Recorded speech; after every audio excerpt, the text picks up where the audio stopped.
Good Friday evening, everybody. Rob O'Connor here from RobDinoSports.com. You may remember myself and Rob Dino from our college football podcast throughout the fall and early winter. We're now going to transition over to college basketball, discuss some of the big happenings with top 25 teams, and look at some of the biggest matchups that are going to be played each Saturday and Sunday as we head down the stretch of college basketball season. To do that, I need to bring in the founder of RobDinoSports.com, none other than Rob Dino himself. Rob, how are you this evening? Hey, I'm doing great tonight, Rob. How are you? I'm very excited. It's nice to be back on the air with you. I know we had a great college football season, was capped off with one of the more dramatic endings for a national championship game. And now we'll transition over and talk some college basketball here for the next couple of months as we wind our way towards March Madness and the Final Four in Phoenix. Yeah, it's been an interesting college basketball season thus far. We're right now we're about 3-4 games, maybe 5, 6 in some cases, into conference season. Of course, by the end of February, which will come real quick, we'll be looking at mid-major conference tournaments, and then into March, the major conference tournaments. And before you know it, Rob, postseason tournaments will be here, so it's a good spot for us to pick up where we left off with college football. And like you said, transition into college basketball, get the listeners caught up as to what's going on in CBB. I know a lot of people easing into it right now. We'll try and cover a few of the marquee games for tomorrow. We have point spreads up and available, so we can do it from that perspective, which is what we like to do here, and give an overall, general surface knowledge type of thing of stuff that's going on right now. Well, I guess, Rob, you make a good point. A lot of people obviously focused in on college football, the NFL playoffs. They're winding down with the conference championship games this weekend. So college basketball is just starting to come on the radar. Give me 3 things that have surprised you so far this season, whether it's a good surprise, a team doing really well, or a team far underperforming. A lot of people obviously haven't really gotten into the game, so if they were to just start watching college basketball now, what are some of the bigger surprises out there for them to take a look at? Well, we can go positive, negative right off the bat. Positive would be the way UCLA has played this year, Rob. I don't think anybody saw this offensive freight train coming. Obviously, Lonzo Ball, freshman guard for UCLA, has gained national attention since the beginning of the college basketball season in November. His play has been unbelievable, as has the teams. Steve Alford and his group bringing back, I don't want to call it Loyola Marymount-style basketball of the early 90s, but certainly this is as good of an offensive team as we've seen in a few years. So I think that as far as surprising stuff goes, UCLA to be as good as they are at this point in time. Remember, I think they're 1 point away from being undefeated here. They get beat by Oregon in what was a crazy game in Eugene about 2.5 weeks ago, I think it was, where Oregon made a pretty good rally very, very late in that game and stuck a 3-pointer at the end to win by 1. Otherwise, UCLA would be undefeated at this point. I don't know anybody preseason-wise who was projecting this to happen. I don't know anybody preseason-wise that was projecting the offense to be as potent as it is. So UCLA would go in my list of positive surprises. Negative surprise would be the University of Connecticut. I don't think there's any doubt about that. Kevin Ollie's team was preseason ranked number inside the top 20. Popular pick inside the top 20, and popular pick to, for all intent and purposes, win the AAC this year. Hasn't been the case. It's been an absolutely horrific offensive team. They've had terrible losses along the way. They get blown out once again last night by SMU, which is with they in Cincinnati being the class of the AAC this year. But I think the absolute landslide that is Connecticut basketball this year just was not seen by anybody. And that would be my negative surprise as we sit right here on the 20th of January. Connecticut was just supposed to be so much better than they are. And other ones, stuff that's surprising to me, maybe I would say is the fact that the Big 12 perennial powers, Texas and Oklahoma, have kind of found their way to the bottom of the barrel in the Big 12. For Oklahoma, it was the case of an injury to Jordan Woodard for a few games that really set them back. For Texas, it's youth. Shaka Smart hasn't really gotten on track at Texas yet, but for the most part, you usually expect Texas and Oklahoma to be two of your better teams in the Big 12, and this year, where power ratings are concerned, they're ranked second to last and last. They're behind the TCUs and the Texas Techs and the Kansas States of the world, and that would be a bit of a surprise to most. Jamie Dixon's done a tremendous job, the former Pittsburgh coach, down at Texas Christian this year. TCU playing well, of course, Texas Tech playing well with Chris Beard. Remember Chris Beard as being the head coach at Arkansas Little Rock in the Sun Belt last year. Done a fine job. And, of course, Bruce Weber's K-State team is a good team, too. So I think that, those three right off the top of my head would probably be the biggest surprises. There's obviously other ones that are going to be out there. But those three, to me, a little bit shocking, especially, like I say, the downfall of Connecticut in a year where Kevin Ollie was supposed to have a real good team, and the uptick on UCLA, which, hey, people might have thought they were going to be competitive in the Pac-12. I think that might have been a universal opinion, but to this extent, I seriously doubt anybody thought this was coming from UCLA. I guess you can't call them a mid-major, but they've obviously got Gonzaga undefeated, and I feel like it's almost setting up to be very similar to the year St. Joe's had an undefeated season as a mid-major team in the A-10 back when they had Jameer Nelson, in that, is there anybody in their conference capable of knocking them off? I mean, you're probably looking at, if they're going to lose the game, probably at St. Mary's is their best chance to lose, and then maybe at BYU.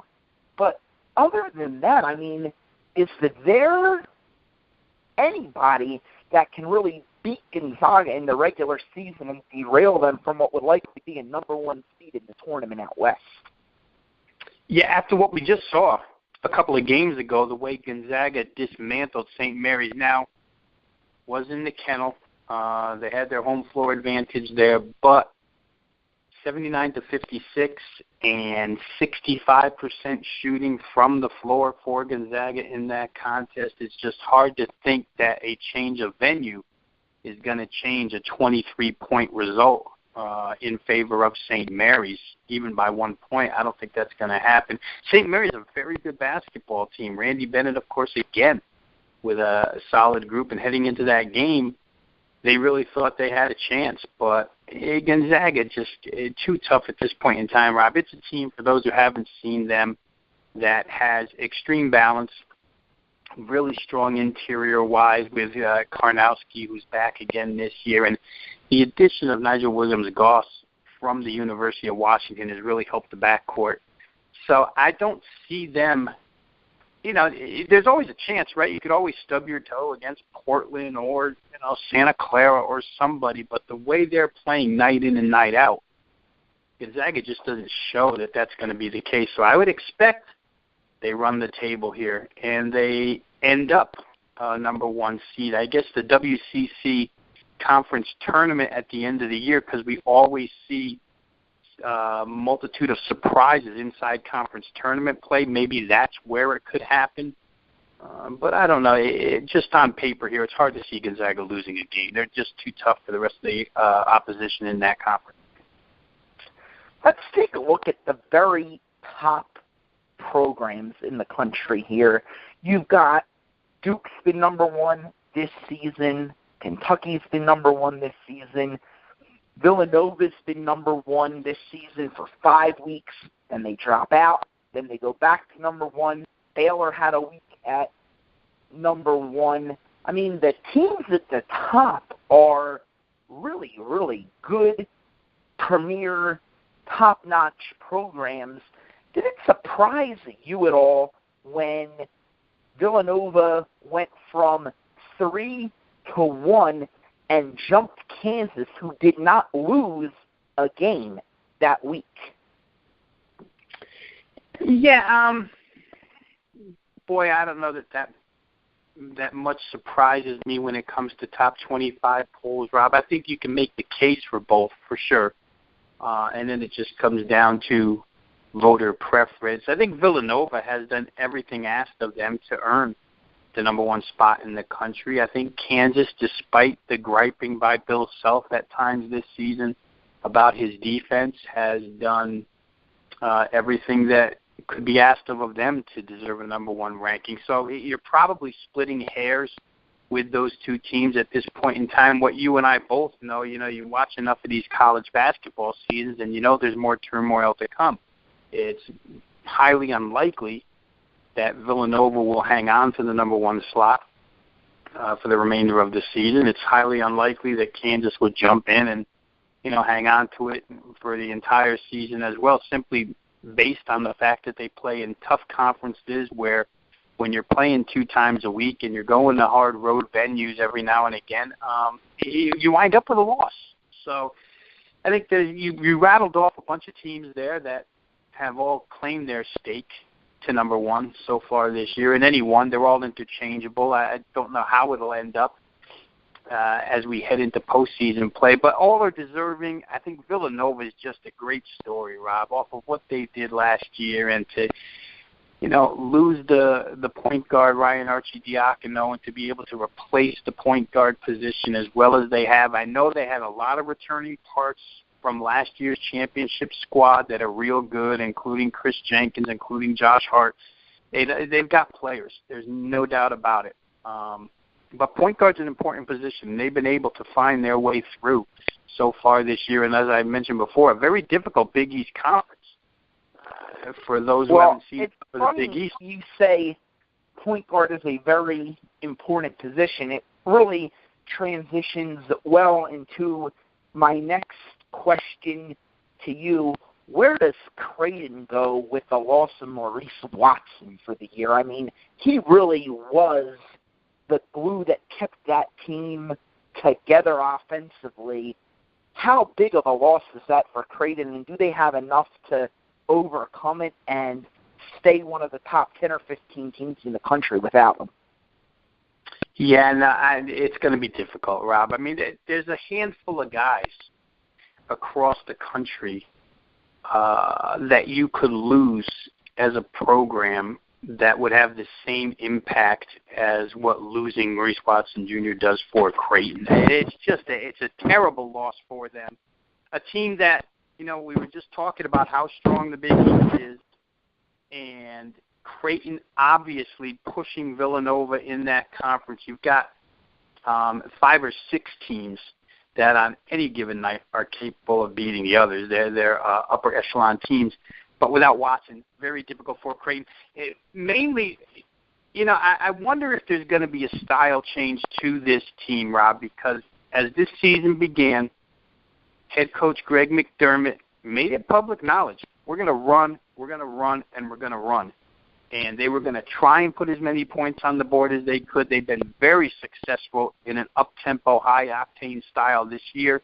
But the reason why he could do it was because of Watson. He trusted the point guard on the floor to make the right decisions at all times, even in a fast pace and a broken floor situation. And, he did nothing to wreck the coach's trust. He did everything, for the most part, in a positive manner for Creighton. To lose a point guard of that caliber, just to me, it's devastating for Creighton. I don't know that they can be a top 10 or 15 team at this point in time. I really don't. I think they can still be a good team, and they can be one of the Big East top 6, but it would surprise me immensely if they were able to hang on to the status that they held before he went down. We're going to see. There's no easy ways through the Big East, so they're going to be tested beginning tomorrow.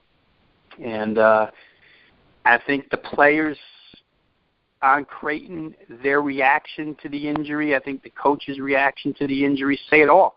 They truly didn't believe when that injury happened that night. They thought it might have been something to do with the MCL, but the immediate report was no structural damage. And then the next day you find out it's a season-ending ligament injury. So I think they were all caught off guard. I think their reaction says it all, that they are going to miss that player, and without Watson, it's going to be a tough road for Creighton.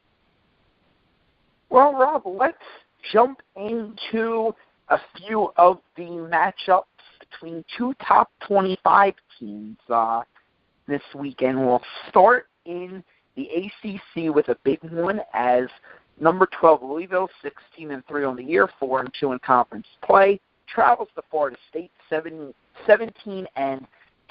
on the season, and 5-1 in conference play. Florida State, a very small favorite in this game. What do you see as these two teams match up? Well, here we have another key injury, right? And it didn't show up last night, surprisingly enough. Louisville and their point guard, Quentin Snyder, went down a couple games ago, and heading into last night against Clemson, that was the big question mark. Can Louisville, which is at times this season, and I would say, Rob, in most of the past 5 or 6 seasons, it's a team that throughout the season sporadically struggles to score points. They are not the prettiest offensive team in the world. They've been predicated on defense and defensive turnovers and transition off of that easy bucket, Rick Pitino style, but they haven't been blessed with great shooters. They haven't been blessed with great scorers. And without Snyder in the lineup, I think many wondered if they were going to be able to put up points last night against Clemson. Surprisingly, they scored 92 in what was a rout of the Clemson Tigers. Now, I wouldn't consider that result last night to be the norm. I think it could come right back crashing down to earth tomorrow against Florida State, which, you know, when we talked about surprises this season right off the bat, perhaps I should have mentioned Florida State because they have been a really pleasant surprise for Leonard Hamilton this year. This is a team that right now I think most feel has the ability to make it to the Elite Eight and potentially further. They've got a ton of weaponry. They've got a pair of 7-footers in the middle.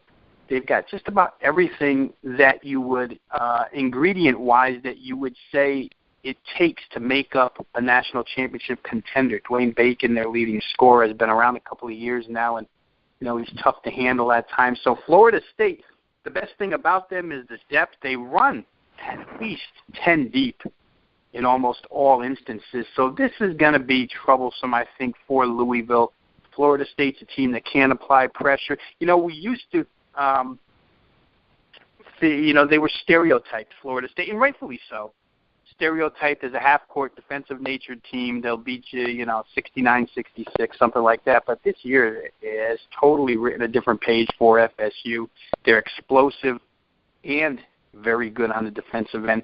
So I think this is going to be troublesome for the Louisville Cardinals in this game. We'll see if they can come with strong back-to-back offensive efforts without Snyder. I'm not so sure that they're capable of that. The opening number in this game, we do have opening numbers here tonight as we speak on Friday night.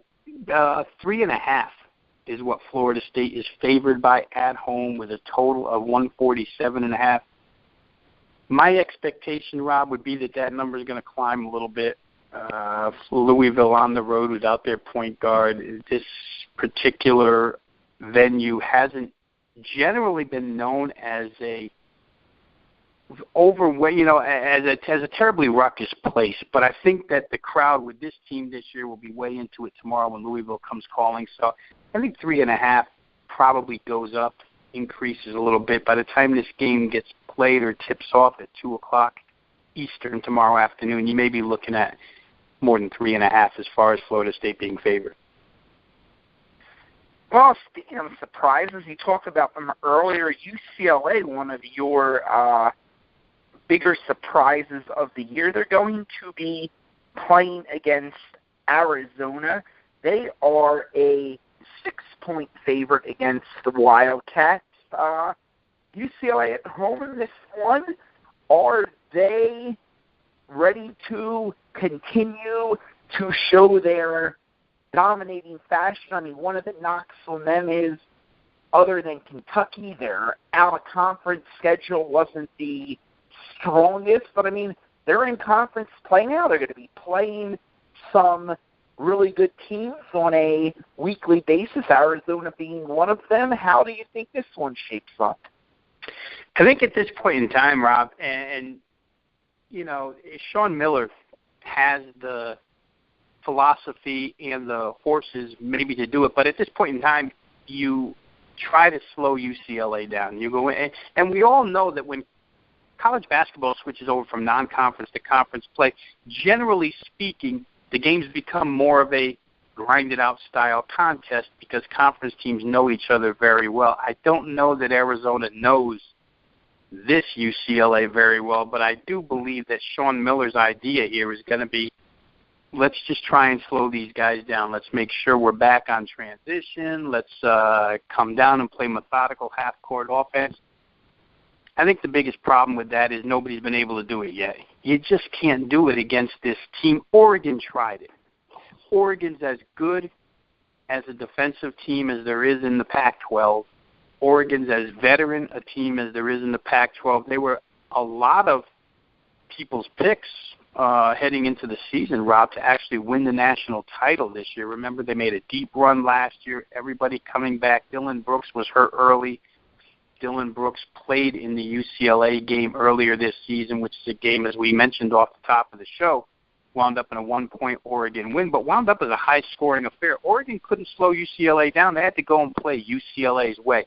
UCLA is the type of team that is willing to give you a basket to speed up the pace of the game. And once you take the bait, you're kind of caught up in it. I don't know that Arizona can avoid the bait, especially in Pauley for 40 minutes.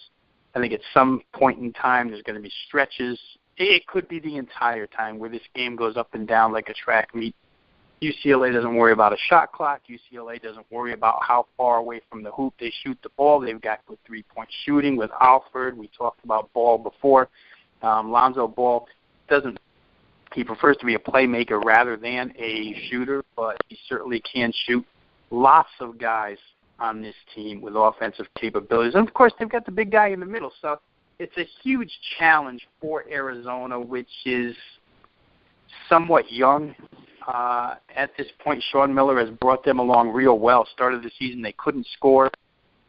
But now they're to the point where they're able to score freely on offense. So, like I say, it's going to be a battle of wills here. Who can impose the other's philosophy on the other? I just think that UCLA is going to get the upper hand here as far as pushing and as far as tempo is concerned. But that being said, you still have to lay 6 points if you want to take the UCLA side. And like I said earlier, they're not a great defensive team. They'll give you baskets.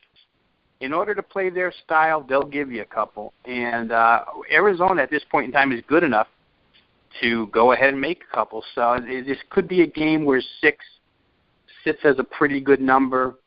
The problem with 6, Rob, is that the higher up you get into the 80s, into the 90s, the 6 becomes a little bit smaller. 6 is a nice price to take as an underdog when your game is held in the 60s.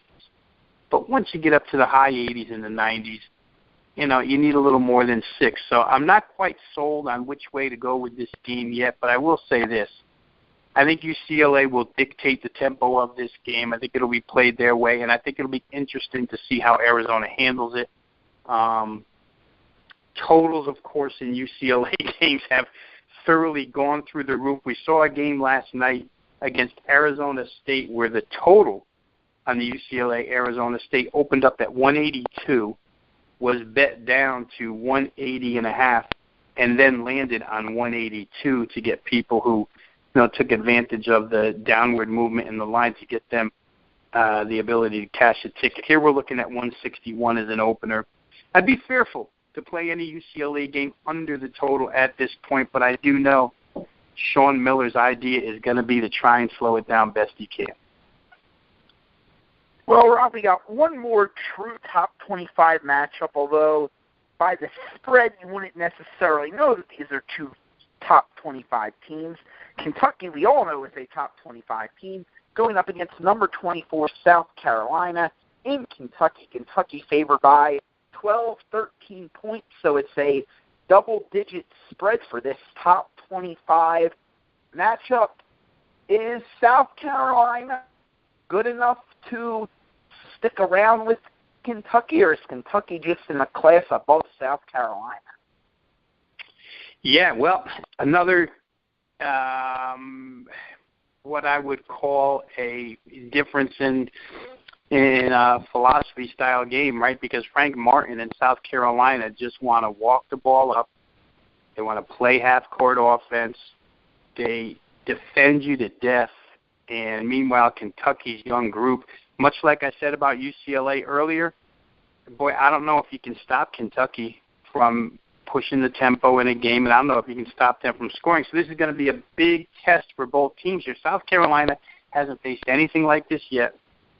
Kentucky hasn't really played a defense that can defend like this yet. So we're going to find out a little bit. We're going to learn a little bit about these two teams in this game. Kentucky's obviously got the superior talent, Rob. What South Carolina has working in their favor is a couple of veterans who take the lead for this team, but beyond that, they're a little bit young. And how they handle this is yet to be seen. I think Kentucky, I hear a lot of people talking about, Kentucky on the road, maybe perhaps they'll get bitten on the road once because they are a group of freshmen for the most part. But they just don't seem overwhelmed by anything thus far, and they seem to be hitting stride as we get deeper and deeper into the season, which is a trait of John Calipari teams. I don't want to lay double digits with them. I really don't at this point in time, because I think that what Frank Martin has going on there in South Carolina as far as forming an identity and the team playing to that identity, I think it's really good. They played Florida and beat Florida, and Florida's the second-best team in the SEC, so we have to give South Carolina some credit here. I think what should be looked at probably more in this game than the point spread itself would probably be the total. I think that South Carolina may be able to slow this thing down a little bit. The worst thing for a 94-foot team is to run into a team that just won't go with you. And I had said earlier in the Arizona-UCLA analysis that I think Arizona will bite on UCLA's willingness to give up a couple of hoops. That being said, I think the opposite approach in this game. I don't think South Carolina is going to bite. Frank Martin will have them disciplined enough to be methodical, to play lockdown defense. And I think we might see an under in this contest. So for those who are playing the overnights right now, I think maybe you take a shot with the under. Don't know which way I'd lean where point spread is concerned. But like I say, we'll learn a lot from this game. When these two teams play second time around, we'll know a lot more than how this matchup is going to work than we know right now. Well, Rob, that wraps up all the games we have on the card. There's just one thing I want to throw out there, and it's a team I consider, again, we talked about this off the air before we came on. It's a little early to say there's a home team and a must-win or a bubble team that needs to pull off a big road upset or anything like that. But I see one team on the card this weekend who's really got a shot to right the ship a little bit, and that's Minnesota. They're coming off of a couple of tough losses. They get number 17 Wisconsin at home now. Really good chance for them to turn things around after a bad little stretch of basketball. Yeah, they got off to a great start under Richard Pitino, and then it's somewhat faded a little bit, like you mentioned, and we know that, once again, inside conference play, these home venues are tough in these major conferences. It's tough to continually go on the road and produce victories. I know Wisconsin's been good so far, but they were not overly impressive. The other night against Michigan, they snuck out of there with I think it was a 2-point or 4-point win. Maybe it was only 2 points, but they played miserably in the first half. So I can definitely see Minnesota geared up for this one. Obviously, there's a little bit of a rivalry between those two teams anyway. And Minnesota, to your point, Rob, far more than capable of pulling out a home win in that game. Well, Rob, do you have anything else you want to touch on before we wrap up our first college basketball podcast of this? You know, the one thing I'll add is just continue to check the status of Oregon star Dylan Brooks. I mentioned, earlier that he sat out the beginning of the year with injury, came back, was playing well, and Oregon was really beginning to hit. They have hit a real good stride right now. But Brooks got injured again in the most recent game, and it looks like he's doubtful for Saturday. I think at the time of the injury, in watching the game, the severity seemed to be maybe just more than one game here. So right now they're only calling it game to game, day to day. But it'd be interesting to see if losing Brooks again now after not having him, then working him back into the lineup and getting everybody meshed and now not having him again, if it has an effect on Oregon.